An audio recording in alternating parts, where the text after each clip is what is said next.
Question देखो आप यहाँ पर, ये क्या है, स्टैटिस्टिक्स का क्वेश्चन है, इजीएस्ट प्रॉब्लम एनसीईआरटी का है। आई होप आपने जो है बिल्कुल इसको करेक्टली कर लिया होगा। बिल्कुल बहुत ही इजी है। आपके पास ग्रुप्ड डाटा दिया हुआ है एंड वेरिएंस दिया हुआ है 50, देन एक्स फाइंड करना है। ओके, तो वेरिएंस क्या होता है, सिग्मा स्क्वायर, और देखा जाए तो क्या होता है, सिग्मा बोलो F I X I square minus whole divided by sigma F I minus X bar का होल स्क्वायर, इजंट इट, यही होता है। तो पहले आप क्या करोगे, एक्स आई और एफ आई लिख लो फटाफट से। एक्स आई क्या हो जाएगा, मिड पॉइंट, तो ये हो गया क्या, एक्स आई, ये हो गया एफ आई, ये हो जाएगा 0 + 10/2, मतलब ये हो गया 5, ये 2, ये बोलो कितना 15 हो जाएगा, ये एक्स, ये क्या है 25 हो जाएगा, ये 2। ओके, तो पहले तो एक्स बार निकाल लो क्योंकि एक्स बार चाहिए। एक्स बार क्या होता है, sigma x i f i whole divided by sigma F i. बस कर दो यार काम तमाम। 5 × 2 = 10 प्लस ये हो जाएगा 15 × x = 15x plus 25 × 2 = 50 whole divided by इसका सम 2 + 2 = 4 + x = 4 + x। तो x बार आ गया आपके पास, क्या आया देखो, 10 + 50 = 60, तो ये हो गया 60 + 15x whole divided by 4 + x। कुछ कॉमन आ रहा है क्या ऊपर, यस 15 ले लो कॉमन, बच जाएगा 4 + x / 4 + x, ये कैंसिल। तो x बार आया 15, चलो बहुत ही अच्छी बात है।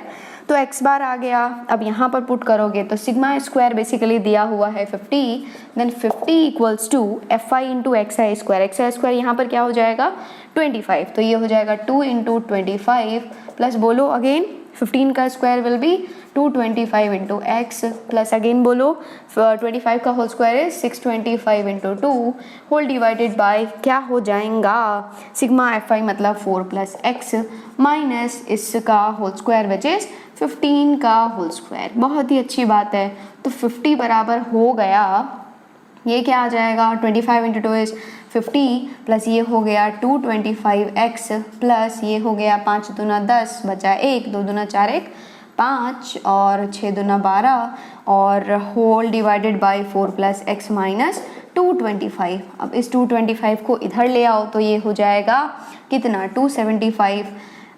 दिस इज इक्वल्स टू, यहाँ पर हो गया 225x प्लस यहाँ पर जोड़ो ये हो जाएगा 0, 5 + 5 विल बी 10 बचा 1, ये हो गया 1300 होल डिवाइडेड बाय 4 + x, यहाँ पर कुछ भी नहीं है, नीचे 1 है, क्रॉस मल्टीप्लाई करोगे तो ये हो जाएगा 275 × 4, 5 का 20 बचा 2, 7 का 28 2 30, मतलब क्या बचा 3, 4 2 8 3 11, मतलब 1100 plus 275x, this is equals to 225x plus 1300।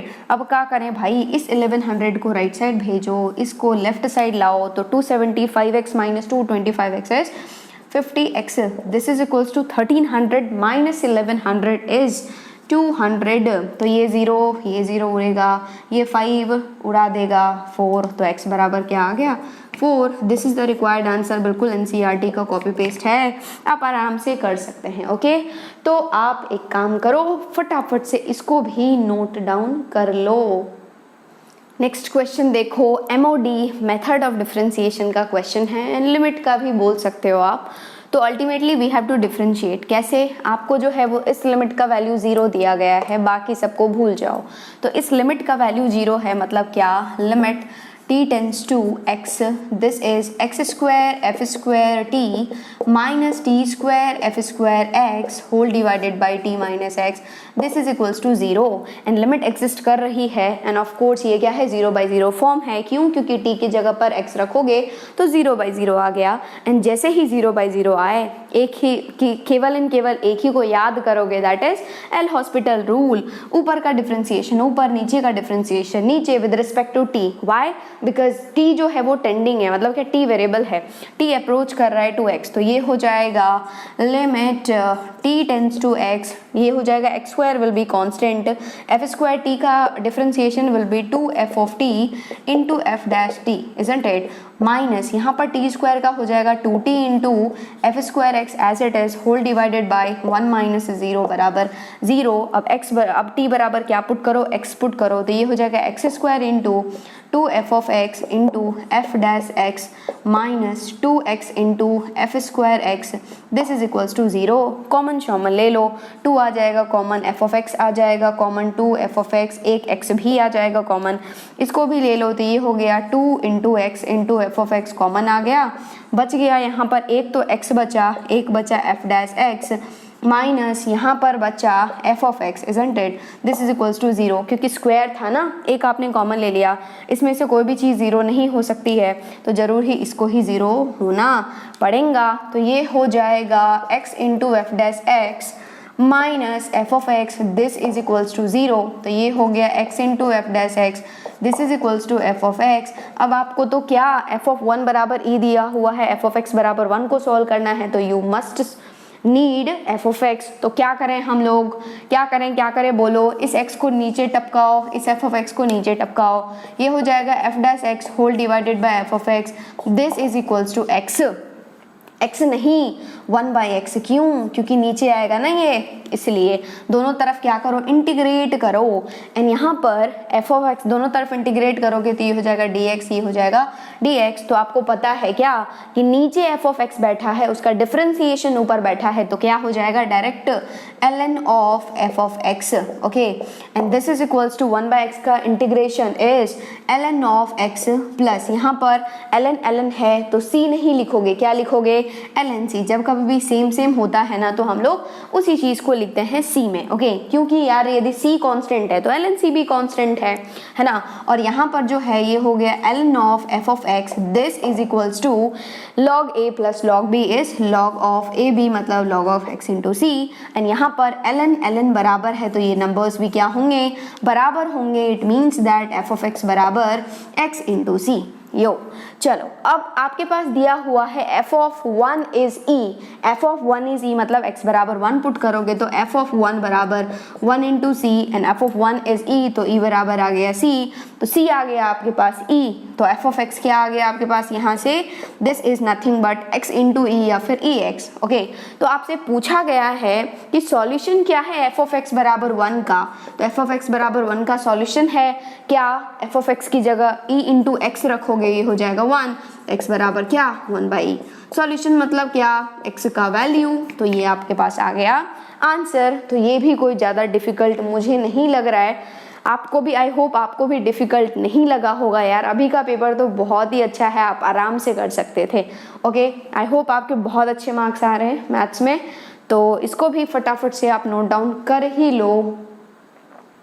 Next question देखो, यहाँ पर बेसिकली क्वेश्चन है डेफिनेट इंटीग्रेशन का भी एंड सीक्वेंशियल सीरीज का भी। देखो यहाँ पर भी सीक्वेंशियल सीरीज यूज हो रहा है, क्या दिया हुआ है, ये तीन चीजें जो है वो जीपी में है, तो n का वैल्यू निकालो, जहाँ पर n जो है वो ग्रेटर देन 1 है। तो पहले तो आप इसको निकालोगे ना, integration from 0 to n fractional part of x dx, okay, and as a result भी ये याद कराया जाता है क्लास में, आपको याद होगी result, this is n/2 only, लेकिन यहाँ पर हम निकाल लेते हैं, कोई प्रॉब्लम नहीं है। तो आपको पता है फ्रैक्शनल पार्ट ऑफ x एक पीरियोडिक फंक्शन है जिसका पीरियड क्या होता है, 1 होता है, तो this can be written as integration from 0 to 1 into n या फिर n into 1 fractional part of x dx। तो यहाँ पर n जो है वो बाहर आ जाएगा, तो n times integration from 0 to 1 हो जाएगा, एंड 0 से 1 में fractional part of x is nothing but x only. Graph पता है ना, ऐसे ऐसे ऐसे ऐसे, वही बिल्कुल छोटी छोटी सी सीढ़ी टाइप से है ना, ट्राइंगल टाइप से। चलो याद नहीं आ रहा तो मैं बता दूं, ऐसे होता है, ऐसे होता है ना, पक्का। चलो तो ये हो गया integration, this is x only, ये 0 से लेकर के 0 से 1 में क्या होता है, x की तरह ही काम होता है ना, ये लाइन किसकी है, y बराबर x की, तो ये हो जाएगा x dx। तो ये आ गया आपके पास x dx का integration is nothing but x square by 2, and हम लोग बात कर रहे हैं 0 से 1 में, तो वैल्यू पुट करोगे तो ये हो जाएगा n इंटू 1/2 माइनस 0/2 मतलब n/2, ये वैल्यू आ गया n/2। नेक्स्ट हम लोग बात करते हैं integration from 0 to n box of x dx। इसको आप दो तरीके से निकाल सकते हो। आपने अभी अभी देखा कि integration from 0 to n fractional part of x dx होता है n/2, तो आप जो है आपको पता है कि फ्रैक्शनल पार्ट ऑफ x जो होता है this is nothing but x minus box box x, box मतलब डब्बा, एक्स माइनस डब्बा एक्स, तो आपको डब्बा एक्स चाहिए तो आप इसको उधर भेजोगे तो डब्बा एक्स विल बी क्या, x minus fractional part of x, isn't it? तो यहाँ पर क्या कर दो, integration from 0 to n, this is x minus fractional part of x dx, isn't it? या फिर आपको पता है ना कि बॉक्स जो होता है इसको हम लोग कैसे इंटीग्रेट करते हैं, जहाँ जहाँ पर अंदर वाली क्वांटिटी इंटीजर हो रही हो वहाँ पर ब्रेक करते हैं।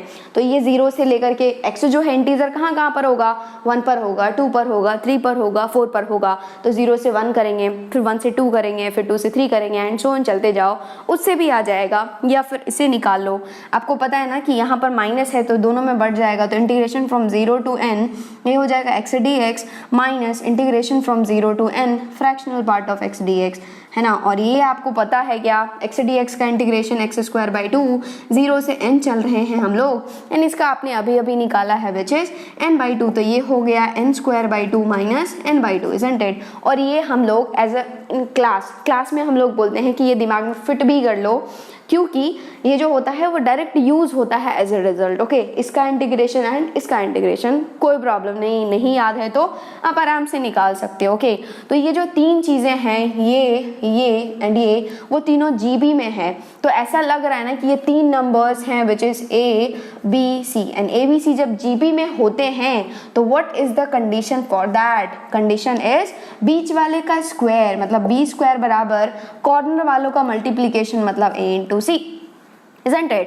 तो यहाँ पर हमारे पास A है ये भाई साहब, B है ये भाई साहब, एंड C है हमारे पास ये भाई साहब। ओके, तो B स्क्वायर मतलब this one which is n, इसको थोड़ा सा सुंदर लिख दें, n/2 इंटू n-1 का होल स्क्वायर, या फिर इसको 2 बार लिख दो, n/2 इंटू n-1 का whole square, this is equals to corner वालों का मल्टीप्लीकेशन मतलब n/2 into this is 10 into n into n-1। बिल्कुल हलवा क्वेश्चन है यार, आप आराम से कर सकते हो, बिल्कुल आराम से।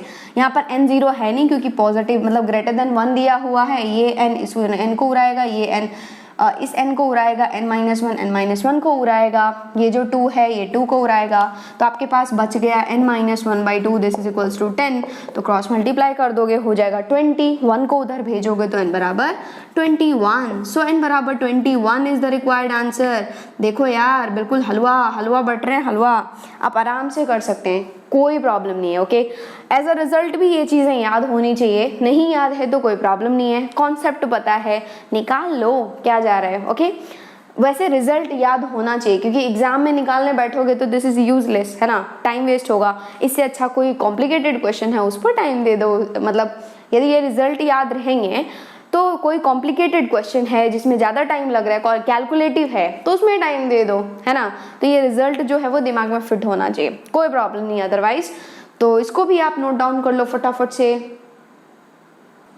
नेक्स्ट क्वेश्चन देखो, ये क्वेश्चन जो है ये 3D का है एंड ये भी बहुत ही इजी क्वेश्चन है क्योंकि ये 3D का तो बिल्कुल बेसिक क्वेश्चन है ना, आराम से कर सकते हो आप। क्या दिया गया है, एक पॉइंट है जिसका डिस्टेंस आपको निकालना है प्लेन से, जो कि इस लाइन के पैरेलल मेजर हो रही है। तो इसका डायग्राम ड्रॉ कर लो, डायग्राम से पता चल जाएगा what you have to do. तो ये एक आपका प्लेन है जिसका इक्वेशन ये है, this is x minus y plus z बराबर 5, isn't it? यहाँ पर एक पॉइंट है एंड आपको जो है इसको मतलब प्लेन से डिस्टेंस निकालना है। प्लेन मतलब क्या, प्लेन पर एक पॉइंट होगा, मान लो ये पॉइंट है P, ये पॉइंट है Q, तो यहाँ पर basically you have to find the distance P³ जो कि इस लाइन के मतलब पैरेलल मेजर हो रही है। तो ये लाइन है तो इस लाइन के पैरेलल मेजर हो रही है, एंड ये जो लाइन है दिस इज नथिंग बट, कौन सा लाइन है, दिस वन इज x/2 बराबर y/3 बराबर z/-6। ओके, तो P point is 1, -2, -3 and Q जो है वो आप निकाल लोगे, डिस्टेंस फार्मूला लगा दोगे, आंसर आ जाएगा। ओके, तो यहाँ पर बेसिकली तो आपको जरूर ही इस लाइन का इक्वेशन चाहिए, और ये जो है वो पैरेलल है, पैरेलल लाइंस है, इनकी जो डायरेक्शन रेशियोज होंगे वो बराबर होंगे। मतलब क्या, इसका इक्वेशन हो जाएगा x माइनस x1 मतलब x माइनस 1 बाई दिस a मतलब 2, this is equals to y plus 2 by 3, this is equals to z plus 3 by -6, okay. And आपको जो है वो पॉइंट Q चाहिए, तो इसको मान लोगे R, तो आपके जो है वो पॉइंट Q आ जाएंगे। x बराबर क्या हो जाएगा, x बराबर 2r+1, इजंट इट। इसको बराबर करोगे इसके, तो x बराबर 2r+1, यहाँ पर y बराबर हो जाएगा अगेन क्या, 3r-2, एंड अगेन z बराबर क्या हो जाएगा, -6r-3। तो आपके पास Q पॉइंट आ गया, this is nothing but 2r+1, 3r-2, -6r-3, isn't it. और ये जो Q पॉइंट है वो इस प्लेन पर लाई कर रहा है, तो ऑफ कोर्स ये सेटिस्फाई करेगा, मतलब 2r+1 -3r+2 एंड नेक्स्ट हो जाएगा -6r-3, this is equals to 5।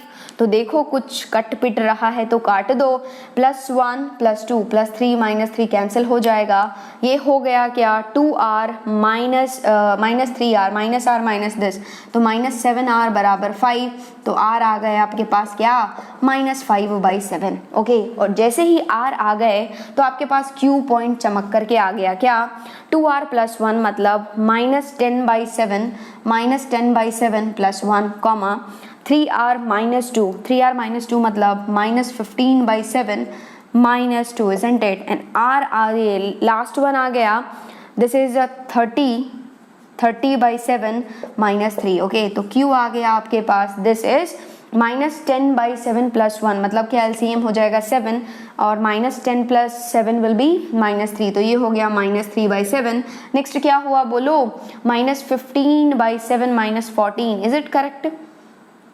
क्या ये सही है? एक बार चेक कर लो यार, क्योंकि -5/2 रख रहे हैं हम लोग, तो -15 लेट मी चेक वंस, लग तो ठीक रहा है मुझे, 3r-1 ही आएगा ना, पॉइंट इज, हाँ करेक्ट है, 3r-2, ओके।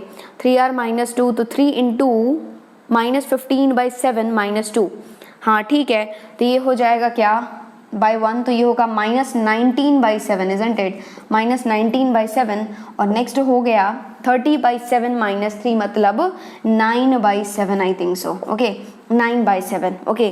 तो बस अब PQ निकालना है ना, डिस्टेंस फॉर्मूला लगाओ, क्या हो जाएगा, √1 -3 मतलब +3/7 मतलब 10/7 का होल स्क्वायर, या फिर डायरेक्ट लिख लो 100/49 प्लस, नेक्स्ट -2 + 19, तो ये हो जाएगा -14 + 19 मतलब 5/7 मतलब 25/49, isn't it? और नेक्स्ट हो जाएगा -3 -9/7 मतलब क्या, -21 -30 मतलब ये होगा 900 होल डिवाइडेड बाय 49। देख लो यार, ऐड वैड करके कुछ हो रहा है तो, है ना, कोई कुछ गड़बड़ तो नहीं हो रही है ना, पक्का एक बार चेक कर लो, क्योंकि मुझे क्यों गड़बड़ लग रही है चीज़ें। यहाँ पर जब जोड़ोगे तो ये हो जाएगा 1025, कहीं पर मिस्टेक है, कुछ तो गड़बड़ है, लेट मी चेक वंस। यहाँ पर x बराबर है x - 1/2, okay okay okay, yes yes yes, 19 कैसे आएगा यार, ये 29 आएगा ना। क्यों आएगा 29? क्योंकि -15 -14, yes yes yes, okay, absolutely correct. तो ये हो गया -2 + 29 मतलब क्या, ये हो जाएगा, क्या हो जाएगा, -2 + 29 मतलब -14, तो ये हो जाएगा 225, isn't it? 15 हो गया ना, हाँ अब ठीक लग रहा है मुझे, शकल इसकी लग रही थी अजीबोगरीब। तो ये हो गया 900 मतलब 1000, तो ये हो गया 1225 होल डिवाइडेड बाय 49, एंड आपको पता है क्या, √1225 इज 35, और ये हो गया 7, तो कैंसिल कर गया, answer is 5, so answer is 5। तो डिस्टेंस आ गया आपके पास PQ इज नथिंग बट कितना, 5 इज द रिक्वायर्ड आंसर। कोई प्रॉब्लम नहीं है, इजीएस्ट प्रॉब्लम है 3D का, आप आराम से सॉल्व कर सकते हैं, ओके। तो फटाफट से नोट डाउन इसको भी कर ही लो आप।